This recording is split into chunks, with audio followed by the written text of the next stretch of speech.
찬양 감사합니다.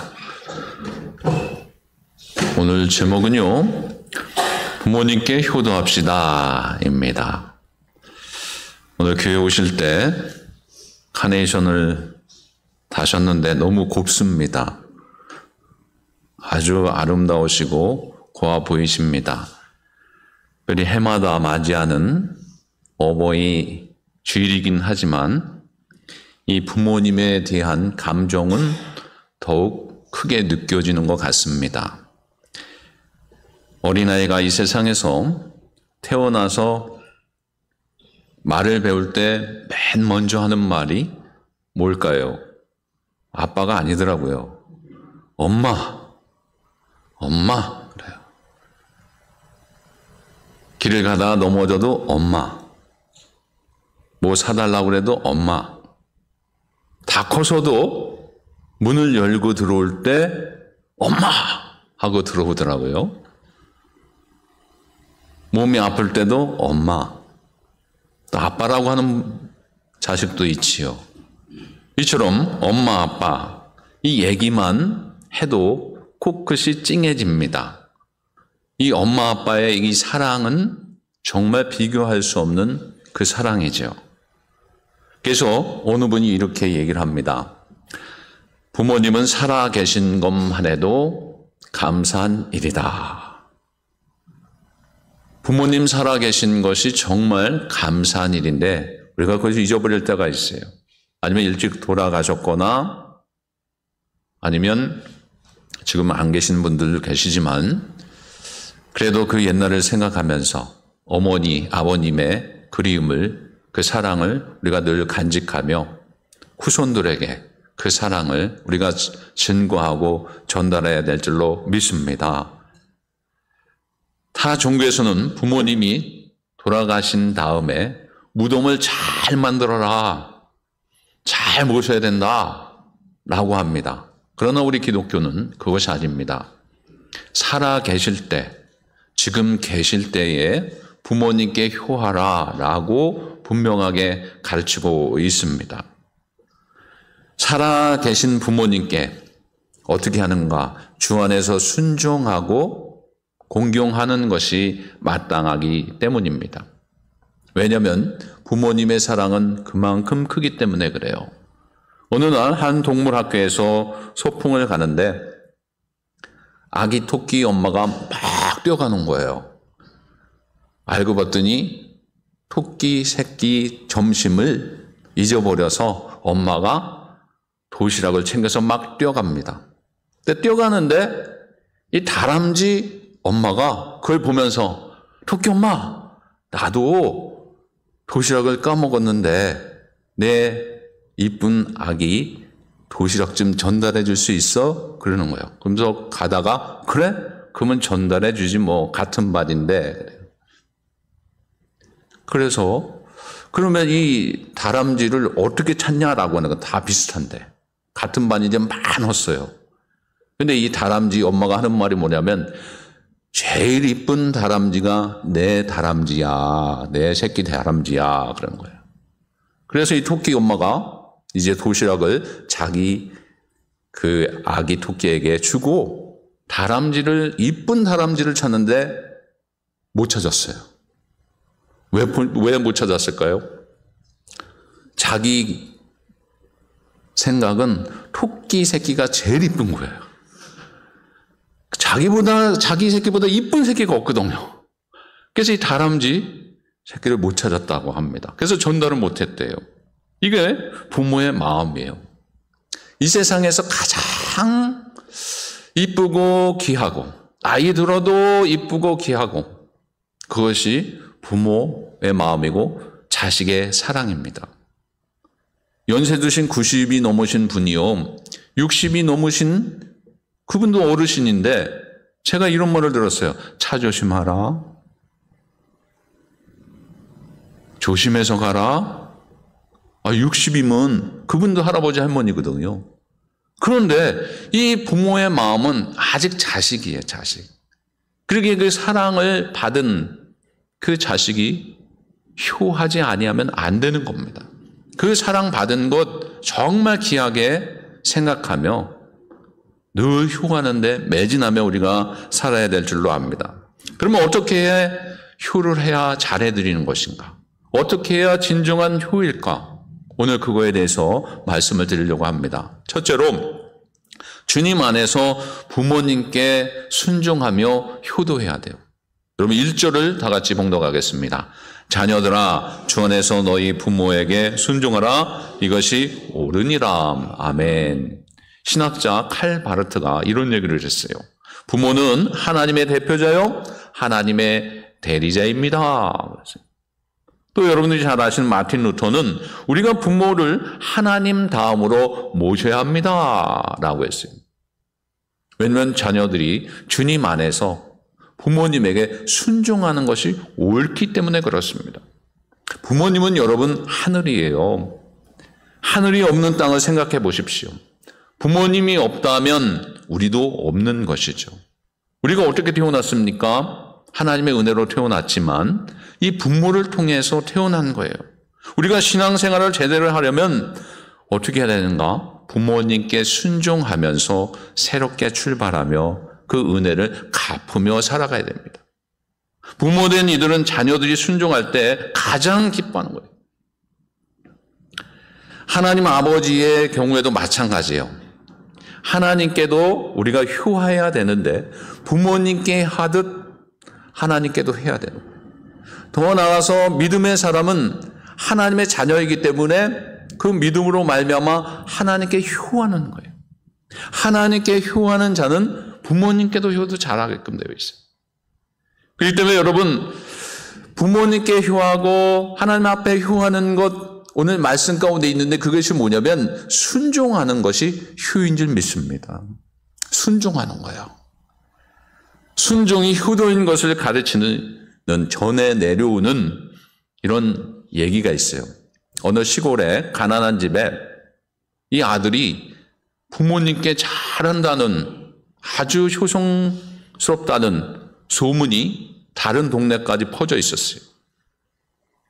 부잣집 아들도 이 아들이 부모님께 잘하는데 이 가난한 집 아들만큼은 효성스럽다 듣질 못하는 거예요. 그래서 이 부잣집 아들이 가난한 집 아들이 어떻게 효를 하는가 집에 이제 찾아갑니다. 몰래 봐요. 이 쌀이문이 있는데 옛날에는 그 쌀이문 뒤에서 숨어서 이렇게 봅니다. 근데 이 가난한 농부의 아들이 와서 땀을 흘리고 와서 하는 것이 뭐냐면 부모님께 모든 것을 다 맡기는 거예요. 그래서 어떻게 맡기냐면 마루에 앉아가지고 어머니께서 물을 길러 오시는데 가만히 앉아 있어서 버선을 벗고 발을 씻겨주는데 가만히 있어요. 이거 봐라. 어떻게 저게 효를 저렇게 한다는 녀석이 저러나? 근데 발을 씻겨주는데 가만히 있어요. 발을 씻겨준 다음에 또 이렇게 어머님이 수건으로 닦은 다음에 또 등을 또 안마를 해줘요. 근데도 이 녀석이 가만히 있네요. 그래서 이 부잣집 아드님이 화가 나가지고 쌀이문을 열고 야, 이 녀석아, 어떻게 너가 효자냐? 내가 효자니? 너 발을 씻겨주고 등을 두드리는데 어머니한테 그런 거 시킬 수 있어? 그렇게 얘기를 했는데 이 가난한 집에 효자가 하는 말이 뭐라고 하냐면 저는 효라는 것을 잘 모릅니다. 어머님이 좋아하시는 것을 하라고 그냥 내버려 둡니다. 어머님이 좋아하시는 것이 효라고 생각합니다. 어머님이 좋아하는 거 그냥 하라고 저는 맡깁니다. 그랬다는 거예요. 거기서 깨달았어요. 효의 주체는 여러분 내가 아닙니다. 내가 받아야 되는 것이 아니에요. 부모님께 효하는 거예요. 근데 부모님께 효하는데 부모님께서 하라고 하시는 대로 부모님께서 원하시는 것을 해드리는 것이 바로 이 순종인데 그것이 효다라고. 거기서 그걸 깨달았어요. 부모 공경은 내가 아니라 부모님이다.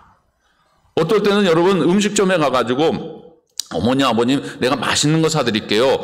그럴 때 갔는데 보니까 무슨 스파게티를 시켜가지고 자기는 좋아하는데 부모님은 야 이거 딱딱해서 못 먹겠는데 속으로 말 못할 때가 있어요. 부드러운 걸 드려야죠. 주체가 바뀌면 안 되는 거예요. 순종이 뭐냐면 여러분 어렵게 생각하면 어렵습니다. 어머님이 부모님이 원하시는 것 해드리는 것이 순종이에요. 더 나아가서 하나님 앞에 순종하는 것이 뭐냐? 하나님이 원하시고 기뻐하시는 것에 우리가 토달지 아니하고 그렇게 하겠습니다 하는 것이 순종이에요. 그것이 효입니다. 여러분 부모님이 좋아하는 일을 많이 하는 여러분들 되시기 바랍니다. 아니 내가 어머니 아버님인데 그걸 어떻게 해요? 근데 여러분 손자 손녀들에게 그걸 가르쳐 주셔야 돼요. 그리고 부모님을 여러분 효하는 방법은 여러 가지가 있지만 자주 찾아뵙는 거예요. 전화를 자주 해드리는 거예요. 다른 게 없어요. 카톡도 자주 해드리고 재미난 거 있으면 알려드리고 맛있는 데 있으면 좀 데리고 가시고 그것이 효입니다. 인내와 성실로 차근차근 부모님이 알고 계실 수 있도록 설명해 주는 것도 그것이 효예요. 어머니 가만히 계세요. 아버님 계세요. 몰라도 돼요. 기도나 해주세요. 그거 아닙니다, 여러분. 끝까지 힘들어도 그것을 이해할 수 있도록 우리가 그것을 설명해 드리는 것이 효예요. 어느 마을에 아주 불효자가 있었어요. 심지어 연재해 두신 부모님을 때리기까지 하는 이 불효자가 있었어요. 그런데 이 할아버님은 그 손자에게 지극정성으로 잘해주는 거예요. 그래서 사람들이 어떻게 배알도 없느냐, 어떻게 이 자식이 당신을 그렇게 힘들게 하는데 손자를 그렇게 이뻐하면서 맛있는 것도 사주고 좋은 데도 데리고 가냐, 손잡고 다니면서 그렇게 얘기를 해요. 그랬더니 이 할아버님이 뭐라고 하냐면 빙긋이 웃으면서 머리에 손을 얹고 쓰다듬으면서 이 아이에게 이 아이가 나중에 커서 내 복수를 해줄 아이입니다. 그러는 거예요. 부모가요 그렇게 하는 거 자식이 봅니다. 여러분 잠언 23장 22절을 보겠습니다. 시작이요. 너를 낳은 아비에게 존경하고 내 늙은 어미를 경히 여기지 말지니라. 아멘. 요즘 젊은 사람들이요 자기 마음대로 살 때가 많이 있어요. 그러나 여러분 아무리 안다 하더라도 똑똑해도 부모님께 모든 것을 맡기고요 자기 마음대로 결정하는 것이 아니라 부모님께 먼저 여쭤보고 부모님의 말씀에 순종하는 것, 그것이 효인데 그 말씀대로 하면 되는 거예요. 근데 내가 잘났다고 해서 내가 똑똑하다고 하다 보면 실패할 때가 있습니다. 어머니의 말이, 부모님의 말이, 어쩌면 할아버지, 할머니의 말씀이 내 생각하고는 차이가 있는 것 같지만 그대로 한번 해보면 그것이 진리일 때가 있어요. 마찬가지로 여러분 우리가 이 땅에 살아가면서 순종하는 것이 뭐냐 하나님 앞에 하나님의 말씀이 맞지 않는 것 같지만 그래도 맞는다, 이것이 진리다라고 하면서 순종하는 거예요. 그럴 때요 실패가 없어요. 실패하면 하나님 손해이기 때문에 실패하지 않게 하십니다. 우리를 인도하여 주셔서 선하고 복된 길로 인도하여 주십니다. 그것이 하나님의 마음과 같이 부모의 마음도 똑같은 거예요. 그 때문에 여러분 전적으로 주님 안에서 부모님께 순종하며 효하는 여러분들 되시기 바랍니다. 두 번째는 약속 있는 첫 계명인 부모님을 공경하며 효도해야 돼요. 2절을 보겠습니다. 시작이요. 내 아버지와 어머니를 공경하라. 이것은 약속 있는 첫 계명이니. 아멘. 여기서 이 첫 계명이란 첫 번째 계명이라는 의미가 아니라 약속 있는 유일한 계명이다라고. 여러분 10계명이 몇 개가 있습니까? 10개죠. 그건 모르면 안 돼요. 10계명. 근데 1부터 4가 하나님께 효입니다. 하나님을 향하는 효예요. 5번째부터 10번째가 인간에게 주어진 계명이 있어요. 그 가운데 5번째 인간에게 주어진 첫 번째 계명, 이 말씀 있는 첫 계명, 약속 있는 계명이 뭡니까? 내 부모를 공경하라예요. 하나님께서 우리에게 계명을 주실 때 하나님께도 효해야 되지만 우리 인간에게 주어진 가장 중요한 첫 계명, 약속 있는 계명, 그것이 내 부모를 공경하라. 그 때문에 여러분 이 공경하라 이 말씀을 늘 생각하면서 부모님을 공경하는데 앞장서야 돼요. 그만큼 이 계명이 중요하기 때문에 다른 것은요, 이 계명을 지키면 무엇이 있다, 그것이 아닌데 오늘 이 다섯 번째 이 계명, 내 부모를 공경하라라고 하는 이 말씀 가운데는 뒤에 뭐가 있냐면 너가 범사가 잘 된다. 장수하리라. 형통하리라. 이 말씀을 주신 거예요. 왜냐하면 그만큼 이 부모를 공경하는 것이 중요한 계명이기 때문에, 첫째 약속의 계명이기 때문에 그것을 지킬 때 하나님께서요 덤으로 주시는 것이 있다라고.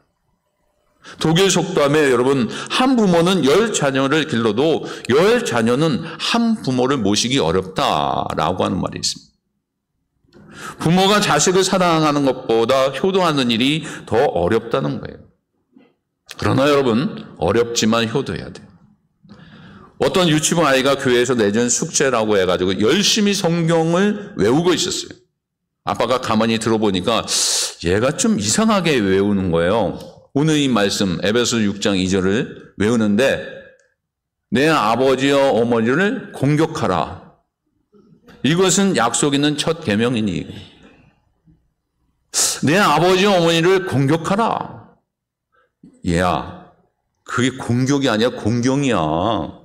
다시 해봐. 내 아버지와 어머니를 공경하라 그래. 근데 이 녀석은 자꾸 내 아버지와 어머니를 공격하라 그래. 아니 어떻게 그렇게 외우니? 그랬더니 아빠, 근데 할아버지 할머니한테 왜 공격해? 여러분, 공경해야지요. 공격하면 안 됩니다. 아이들이 다 보고 있어요. 나중에 그 아이가 본인에게 공격합니다.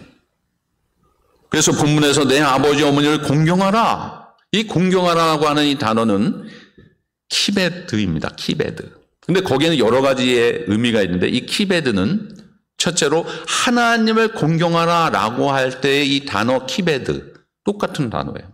내 부모를 공경하라. 이 단어는 하나님을 공경하라라고 하는 똑같은 단어입니다.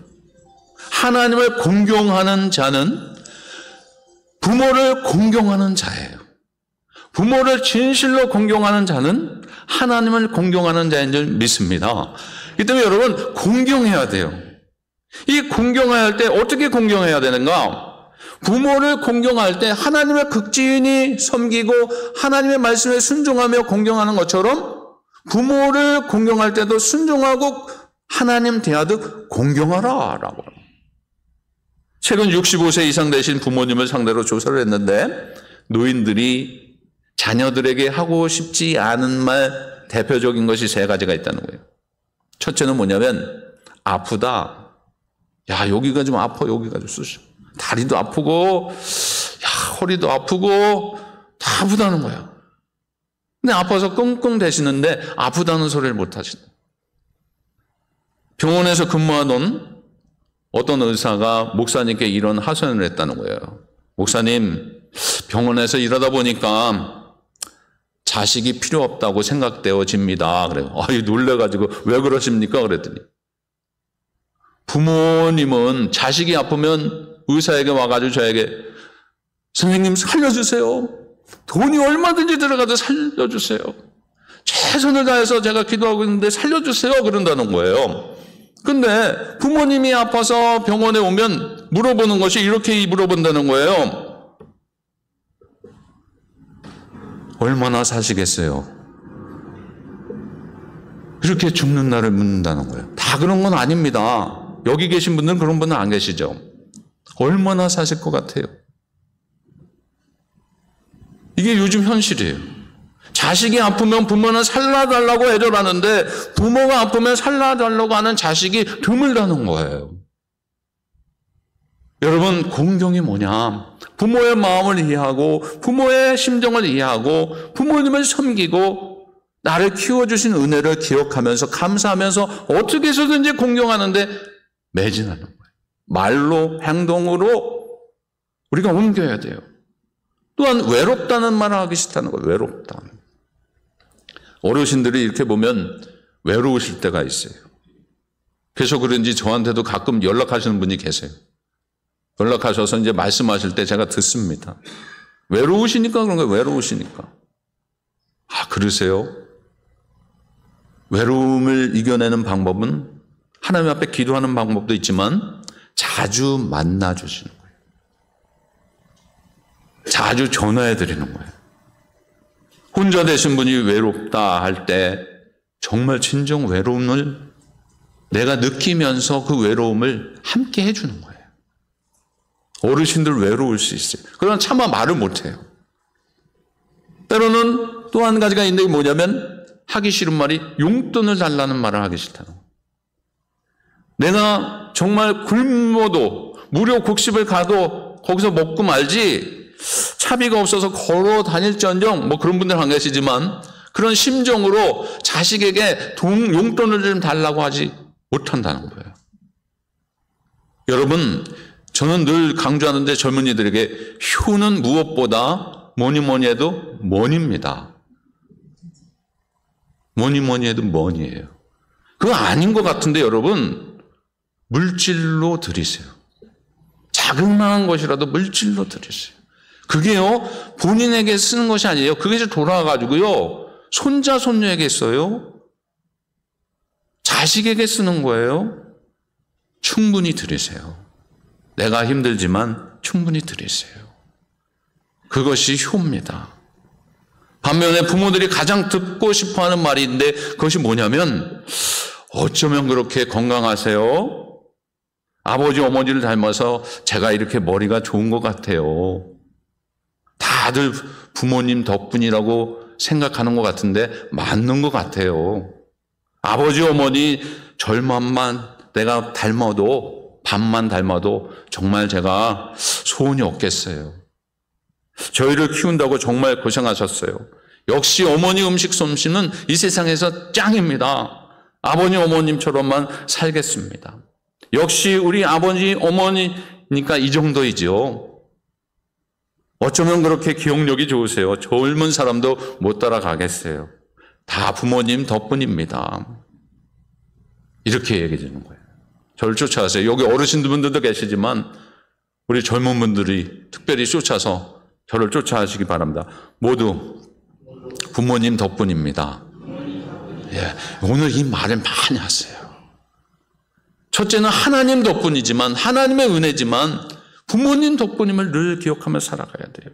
그래서 출애굽기 20장 12절에 이런 말씀이 있어요. 시작이요. 내 부모를 공경하라. 그리하면 내 하나님 여호와가 내게 준 땅에서 내 생명이 길리라.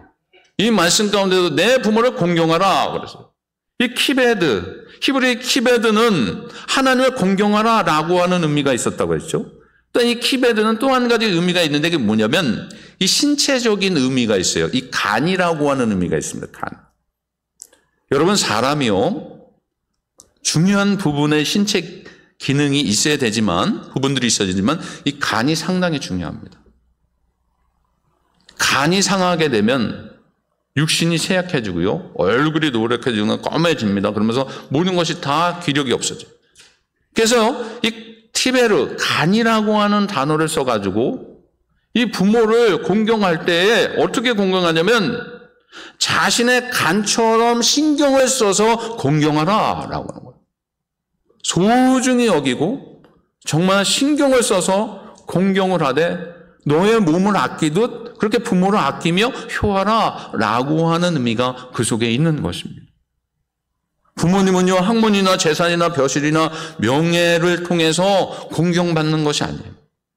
낳아주시고 길러주신 은혜를 귀중히 여기고 그 은혜를 우리가 알고 공경하는 것, 그것이 진정한 공경인 줄 믿습니다. 하나님께서 이 땅에 우리를 태어나게 하시고 남은 자로 살게 하여 주신 은혜, 하나님의 은혜를 생각하며 더 나아가서 하나님께도 공경해야 돼요. 그것이 바로 뭐냐면 예배입니다. 하나님 앞에 신령과 진정으로 예배드리는 거예요. 하나님 앞에 효하는 여러분들 또한 되시기 바랍니다. 또한 세 번째는 부모님께 순종과 공경함으로 그 효도하면 상급이 있어요. 상급이. 여러분 3절을 보겠습니다. 이로써 내가 잘되고 땅에서 장수하리라. 아멘. 이 땅에서 어버이 최고의 영광이 무엇인지 아십니까? 부모님의 영광은 다른 것이 아니에요. 내 뱃속으로 태어난 아기 자라서 엄마 아빠를 기억하며 공경하는 것, 순종하는 것, 그것이 어쩌면 최고의 영광입니다. 근데 내 뱃속으로 나왔는데 하나님께서 주신 선물인 줄 아는데 이 녀석이 효하지 아니하고 부모에게 불효하는 자식. 여러분, 그게 얼마나 마음이 찢어지겠어요. 어떤 경우에는 여러분, 다 그런 건 아니지만 애완 강아지만큼만 섬겨도 효자다라고 하는 소리가 있대요. 요즘 왜 그렇게 동물들을 정말 부모님보다 더 잘 해주고 먹여주고 입혀주는지 몰라요. 그것만큼만이라도 부모님 앞에 하면 정말 이게 효인데 이게 뒤바뀌었어요. 전에는 부모를 가장 귀중히 여겼어요. 자식이 있어서 자식에게 있어서 부모가 첫째였어요. 근데 요즘 세상이요, 다 그런 건 아니지만 바뀌었다고 합니다. 첫째가 뭔지 아세요? 배우자, 둘째가 자녀, 셋째가 개, 넷째가 부모님이래요. 말세죠. 이거 바뀌어야 됩니다. 우리 여러분, 이 만나교회 예배 드리는 여러분, 모든 건속분들은 첫째가 부모인 줄 믿으시기 바랍니다. 첫째가 부모가 돼야 돼요. 그 위에가 하나님이시지만 이 땅에 살아가면서 우리에게 주어진 그 첫째가 약속 있는 첫 계명 대상인 바로 부모여야 됩니다. 부모님께 효하는 것 여러 가지가 있지만 자주 전화를 드리세요. 여기 어느 권사님이 계시지만 아드님도 오셨어요. 이분이요, 하루에 한 번씩 전화를 해요. 전화 안 오면 혼나요. 근데 이분이 또 좋아서 해요. 전화를 안 하면 궁금해요. 그래서 늘 어떤 일이 있어도 출장을 가도 아무리 바빠도 아침에 못하면 저녁에 꼭 전화를 해요. 그 때가 되면 꼭 와서 같이 어떻게 해서든지 식사를 하려고 하고 부모님 모시려고 하는 분들이 계세요. 힘들지만 여러분, 멀리 계실지언정 여러분 연락하시기 바랍니다. 연락하는 게 효예요. 그걸 또한 여러분들이 가르치셔야 돼요. 그럴 때 여러분 에베소 6장 3절을 다시 한번 보겠습니다. 시작해요. 이로써 내가 잘되고 땅에서 장수하리라. 아멘. 자녀가 부모님을 공경하는 것 당연한 일이지만 하나님께서는요, 부모를 공경할 때 어떤 은혜를 주시냐면 세 가지 은혜를 주신데 6장 오늘 3절에 보면 땅에서 장수하리라 그랬어요. 할렐루야. 땅에서 장수하리라.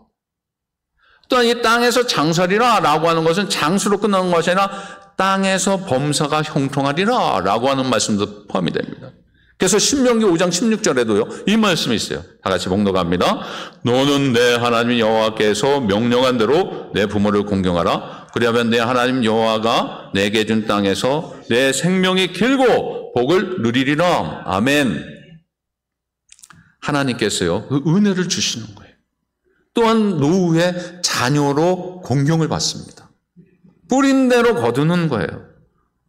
때문에 여러분, 이것을 받기 위함이 먼저가 아니라 하나님 앞에 효하고 부모님께 효하면 이런 은혜를 주신다, 이런 상급이 있다라고 하는 것을 깊이 되새기면서 부모님께 하나님 앞에 효하는 여러분들 되시기 바랍니다. 부모님의 은혜를 다 깨닫지 못하는 것이 자식이에요. 부모님의 은혜를 깨달을 수 있는 나이가 언제인지 아십니까? 결혼해가지고요, 자식을 낳아보면 알더라고요. 진정한 부모의 마음을 그때 이해를 해요. 근데 그때는 부모님이 살아 계신 분도 계시지만 돌아가신 분들도 많아요. 그 때문에 여러분, 이 나이가 든 후에 깨닫게 되는 것이 아니라 지금부터 아이들에게 그것을 가르치고 본을 보여서 효하는 것을 놓치지 않고 그 효하는 가정, 우리가 본을 보이며 살아가야 될 줄로 믿습니다. 그래서 부모님께 잘해야 돼요. 부모님께 효해야 돼요. 결론적으로 여러분, 예수님이 효성이 있으셨나요? 없으셨나요? 예수님도 효자셨어요. 몫으로 아버지를 따라다니시며 아버지의 일을 도우셨습니다. 예수님은 호적상 아버지를 기르신 아버지 요셉에게 효성스럽게 그 일을 순종하며 아버지를 따라다니면서 일을 도와드렸어요. 또 십자가에 달리시면서 운명하시기 직전에 사랑하는 어머니 마리아를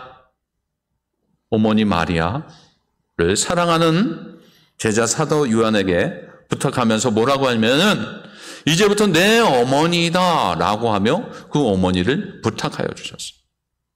택한 자를 구원하시기 위한 사명을 다하시는 그 고통의 현장 속에서도 그 어머니를 위해서 부탁하는 그 마음, 예수님은 효성스러운 분이셨습니다. 이 땅에 하나님으로서 오셨고 인성을 가지신 예수님, 우리에게 본을 보여주신 것이 뭐냐? 이 효를 보여주셨어요. 무엇보다 하나님의 말씀에 전적으로 순종하고 복종하고 하나님을 경외하는데 우리에게 본을 보여주셨어요. 바로 예수님이 그렇게 하셨어요. 그렇기 때문에 여러분, 예수님을 따라가는 저희들도 예수님께서 가신 그 본을 본받아서 효하는 데 앞장서는 우리가 되어야 될 줄로 믿습니다. 부모님은 또 다른 하나님의 모습이에요. 부모님을 공경하는 사람이 하나님을 잘 공경할 수가 있어요. 무조건 순종해야 하는 하나님께 순종해야 하는 대상이 있듯이 우리는 이 땅에 살아가면서 부모님께도 무조건 순종해야 돼요. 어렵지만 순종해야 돼요. 부모님께 순종하고 부모님을 경공하는 것은 하나님께 순종하는 것이고 하나님을 공경하는 것이 일치가 됩니다.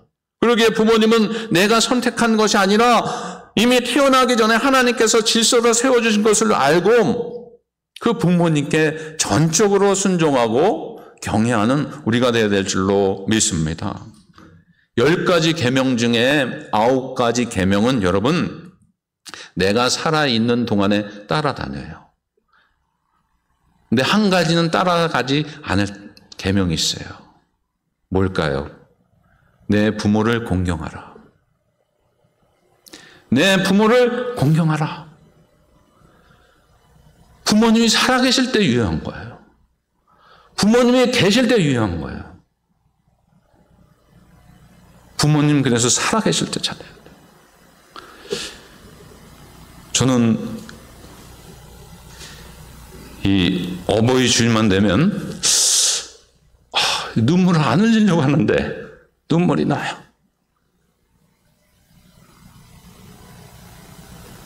어머님이 일찍 돌아가셨어요. 중학교 2학년 때 돌아가셔서 그때는 정말 이 효를 해야 되는데 대상이 없어지는 거예요. 아버님도 일찍 돌아가시고 그러는 가운데 어떻게 효를 할까? 대상이 없는데 그러는 가운데 하나님께서 어르신들을 붙여주시는 거예요. 또 사역하면서 성도님들을 붙여주세요. 그래서 제가 말하기는 이분들이 어머니구나. 이분들이 아버님이구나. 목회자이지만 저는 그렇게 섬기려고 합니다. 여러분도 마찬가지예요. 부모님이 일찍 돌아가시거나 안 계신 분들이 계실 거예요.